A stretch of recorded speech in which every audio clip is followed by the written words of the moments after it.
Hi there, this is David and welcome back to Let's Play Final Fantasy IV Ultima. Last time we made our way through made our way to the Lunar Core, and today we're just going to continue exploring. I'm going to get some ooh, the Apollo Harp. Hey, awesome. Let's go ahead and give that to Rydia here. Let's see. Oh, wow, that's actually not half bad. Making her attack element fire, lightning, and holy. It does lower her magic attack stat a bit, but it raises everything else, and it gives her like a lot of kills too, so that's good. Uh-oh. Yikes! For boss time! Against 4 Fatal Eyes. And again, I'm going to be fast-forwarding the boss fights here, just like I did last time, and these guys will always back attack you, so yeah. These guys are easy though. Like if you can kill one, you can kill them all. It's nothing major. Do not worry about using magic in this battle, or worry about your MP really, because that's really the way to go against these guys. Use as much magic as you possibly can to kill them as quickly as you can before the condemn kills you. Keep in mind though, that if one character gets condemned, like over and over and over again, that's actually a good thing, because each condemn will reset the condemn counter. So that's good. So you want Rydia to be using Bahamut, Rosa using Ultima, Edge using Atom Bomb, and then Cecil and Kain just attacking wherever. If you want to, you could have Cecil and Kain be kind of backup healers or life users or whatever. It really doesn't matter. They're not going to be contributing all that much to this fight anyway. Also, another thing that I just want to let you guys know is I am actually going to be recording the entire episode, not just the boss fights, but the entire episode in post-commentary. Just because of the nature of this video, because there are so many boss fights in here. I just figured just have it all in post-commentary and call it a day. Anyway, after that battle we get the Tempest Sword, which is for Edge. Let's go ahead and equip that on him. Ooh, not half bad. It's Holy Elemental, it hurts flying enemies, it raises his attack power and all of his stats too, so that's kind of nice. Gives him some more races that he can kill. And then over here, we have our save point, where I definitely want to use a cabin, and I definitely want to save. This is why I said don't worry about using up your MP, because we have a recovery point right here anyway. Okay, so let's get that save in.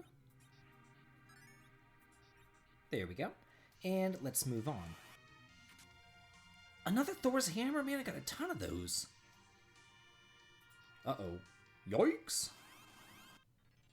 And remember whenever we fought Zamaroma's spirit the first time? Yeah. We're doing it again, but this is ×3. The same strategy still applies here. You want everybody to be walled, have everybody use light veils, that's the easiest way to do it. But at this point, because I have 4 adamant armors, like, his attacks aren't really going to be doing all that much damage anyway.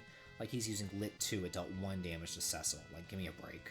And Magic's only going to be dealing 1 damage to the spirits as well, so yeah.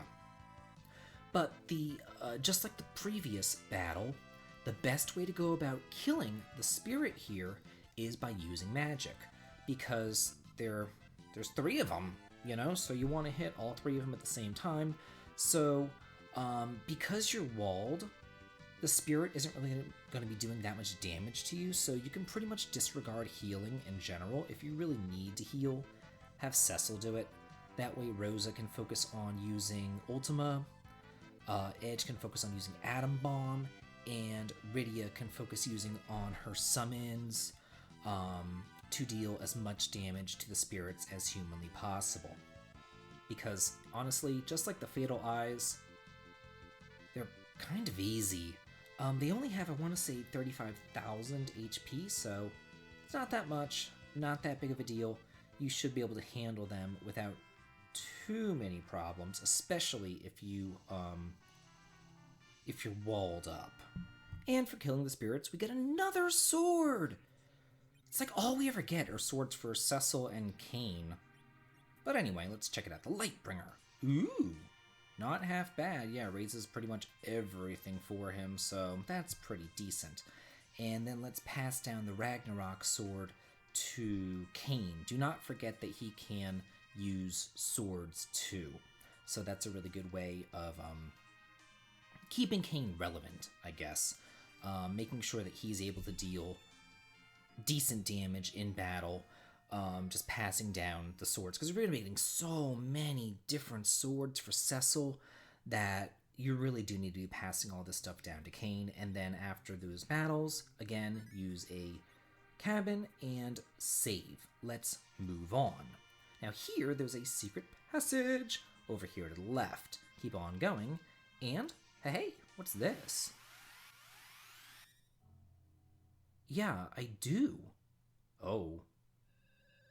Yoinks. For boss time! Against the goddess herself, and she always opens up with Holy, and then she starts using charm-based moves. If you have the adamant armor, you will be immune to charm anyway.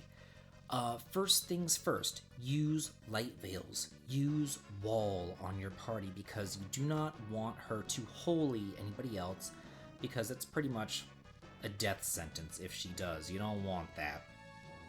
Once you have everybody walled up, you're pretty much good to go. Just start wailing on the goddess.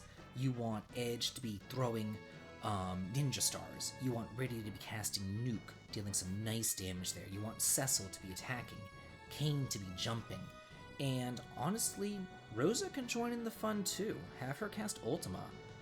I mean, once you're walled up, she's really not going to be dealing any damage to you anyway, so Rosa really doesn't need to be curing. And then as the battle wears on, the goddess is going to start healing herself, but honestly, if she's healing herself, she's not attacking me, so I'm good with that. That's fine. Your damage with all 5 of you should easily be able to outpace any kind of healing that she can pull off, so don't be too concerned about her casting Cure 3 on herself. Yeah, and then she finishes you with a Holy as well. That's just lovely. But we took her out. Most impressive. So what do we get? Ooh, the Sword of Power Ultima. Nice! We literally just got a sword for Cecil, and now we got another one. What's going on? Oh. Yeah, remember all these places on the overworld? These were the caves where those sparklies were. We would go in there and get, like, you know, treasures with monsters in them or whatever. And then there would be like a sparkle, and the sparkle would say, you know, it would say, "You're far too weak, come back later," or something along those lines. Well, now that we've defeated the goddess, apparently we're not weak anymore, and it's unlocked even more super bosses for us to deal with. Yeah. So these 2 bosses on the moon here, we could have already dealt with if you wanted to, but to me they're very, very powerful, and I don't want to deal with them right now, or deal with them back then. Huh, looks like this other sword was unlocked. I thought I just got the Ultima sword. I thought I just got the Sword of Power Ultima, and now there's another sword waiting for me? Like, come on now, man. Oh, the ancient relics. Oh, okay. What is this? Final Fantasy Legend 2? Oh, and it drops us back off at the save point, which, yeah, I definitely need to do that. I went ahead and I used a cabin off screen. But let's go ahead and check out our Ultima sword. Let's see. There it is. Ooh! Maximum attack power 255. Great. And then we're going to pass down the Lightbringer sword to Kane. Or, no. Oh, that's what I wanted to do. Yeah, okay, I forgot what I did here. So basically, I'm giving the Ultima sword to Kane, and I'm leaving the Lightbringer on Cecil. And I remember why I did this. Because Cecil will sometimes be doing other things in battle than attacking, whereas Kane will pretty much always be attacking. He'll be jumping, attacking, focusing, whatever, whereas Cecil, he has other white magic spells that he can use. So yeah, you definitely want to to do that to make Kane more of the attacker and Cecil more of a support. I just think that it's better that way. Anyway, here we have to challenge the AI. And you get to that little secret passage in order to get here. Now, we've seen this boss how many times? Yeah, this is like, I think, third time that we've seen this boss. It's kind of ridiculous. Anyway, this AI is the hardest incantation of the AI. So, for Edge, you want him, first of all, kill the defender, of course. Then have Edge cast the ninja spell, then have him throw ninja stars at the AI. Rydia. She's pretty much worthless for this fight, to be honest with you. I'm having her sing with the Apollo harp to hopefully put slow on the attacker, and then after that, she's really gonna not do anything. Cecil, he's gonna be attacking the AI with the Hyperion sword, because remember, you have to be attacking the AI with things that are non-elemental. So equip that Hyperion sword on Cecil again to make his attacks non-elemental, because the Lightbringer, of course, is holy. Rosa, she's going to be casting Cure for every single round without fail. Kane, I want him to be focusing every single round, because here's the deal. As you can see, like, they're masering me to death constantly. And basically, the AI and the attacker both use Mazer as their attack, but then every single time that you attack the AI, it counterattacks with the Mazer. If you jump against the AI, it will counterattack with its instant death move, so you don't want that. If you cast magic against the AI or call Bahamut or something like that, it's going to counter with its instant death. But once it revives that defender, then go all out against this bitch. Summon Bahamut. Cast Ultima. Do what you need to do. Kill him. Because he will just keep on reviving that freaking defender and revitalizing himself, so you definitely want to do that. And he will counter with the instant death move, but who cares? You got him. That's fine. Oh. Well, we took him down, but we're not done yet. Not by a long shot, viewers. So first things first, let's put back the Lightbringer back on Cecil, take off the Hyperion, and move on. Now, remember this room? There was a hidden treasure that we couldn't get earlier? Well, there's secret passages in here, and that will allow us to get the treasure, but you can't see where you're going with these secret passages. It is highly obnoxious. There hasn't been much in this hack that's pissed me off yet, but these secret passages, they piss me off. But in that chest, after fighting some pink puffs, we get a pink tail. Sweet! This is why I said to only get 4 pink tails. You could have gotten 5, so then Rydia would have access to the adamant armor by this point. I don't think it's that necessary, but now we got the pink tail, and if you want to go back and get the adamant armor, you can, but we're almost through with this place. So stick with me, bear with me, folks. We will get through this. Not today, though. Got a rainbow robe. The only person who doesn't have adamant is Rydia, so let's check it out. Oh, no. No, ma'am. Yeah, that's going to raise up her magical attack stat by quite a bit, but it lowers her defense compared to the Minerva, and she needs all the defense that she can get, especially compared to the other party members. Now, this place.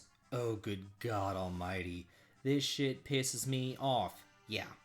Hidden passages galore, but at least in this secret passage, like, there are no random encounters. You just kind of have to feel around in the dark. I mean, I don't really know what to tell you. If you want to, like, pause the video constantly and step where I'm stepping, hey, have at it. But I don't have, like, step-by-step directions written down or anything on how to get to these various chests. Got an Artemis bow. Bows are completely useless in this hack, but okay, sure, whatever. Now from this chest, let's see, we have another sword that we saw over there that we need to stumble around and try to get to. I mean, like, ugh, this sucks. Like, okay, Hacking a game is one thing for some extra challenge or some extra storyline, but this shit, this is horrible. This is just making the player get incredibly frustrated, and this is not fun, this is not exciting, this is not happy times, this is frustrating, angry times. Not a fan. Ooh, and I'm really not a fan of Calcabrina. Why are you here? Uh-oh. Yikes. Oh no! For boss time! Oh, against a Lunasaur and 6 Tricksters. How unusual. Okay, so, what you want to do here, because you're always going to get back attacked, is pretty much just change your Rose with Edge, have Cecil and Kane go all out against the Lunasaur. Then Rosa and Rydia will get rid of the Tricksters using Bahamut as well as Ultima.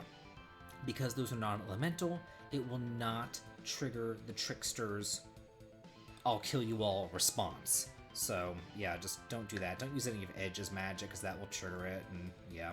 Edge can deal max damage with his physical attack anyway. And then don't do what I'm about to do with Rydia. Yeah, I casted Nuke on this guy and he has Wall, so that wasn't very smart, but okay. Anyway, take him down. Yo good. I get some useless crap. The chicken knife? Okay. This does not work the same way that it worked in Final Fantasy V. Don't think that it's tied to running away, because it's not. Let's just equip this on Edge.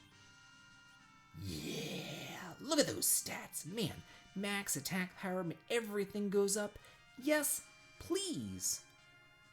But we're still not done with this god-awful place. Oh my god, this is just like, this is the most terrible thing ever. Like, it would be nice if maybe after you defeated the Calcabrina dolls or something that the paths would appear. That'd be one thing. That would be a way to make this less aggravating. But no, we can't have that. So let's just stumble around in the dark and look for the way out. Yeah, basically I know that it's to the down and right is essentially the way that we need to go to get out of here. But man, this place sucks. I even went on the Discord channel and I looked for, like, maybe somebody made a map and posted the map on the message boards or something, but no such luck. And I wasn't about to whip at the graph paper and make an invisible map either, so yeah. I was hoping that somebody else had more patience than I did. Okay, am I out of here yet? Like, my god. This is so bad. Come on. Oh, sweet! Okay, thank God. Ugh. Oh, no turning back. Uh-oh. Yikes. You mean there's even more super bosses? Like, we're not done with the super bosses? Ooh, there's treasures. Lunar shield and a celestial shield. Sweet. Let's check these out. Let's see. Okay, he can equip both. It's worse than the crystal shield. What about the other one? That's not so hot either. Maybe the girls can equip these shields. That'd be nice. I mean, Rydia still has the buckler. Okay, cool. She can equip these celestial shields, so let's go ahead and give that to her. And let's check out Rosa. Oh, she can't equip the lunar shield. Maybe Kane can equip the shield? I mean, Edge can't equip shields, so maybe. Okay, he can. It lowers... Okay, well, I guess it's okay. Sure, it gives him more resistances, so there's that, yeah. Resistances to dark and holy and all that kind of good stuff, but yeah, so apparently there's a super boss in here that we gotta take care of because we're not done, but we'll be taking him out next time on Let's Play Final Fantasy IV Ultima. This has been David. If you like this, please like, comment, and subscribe, and have a good day.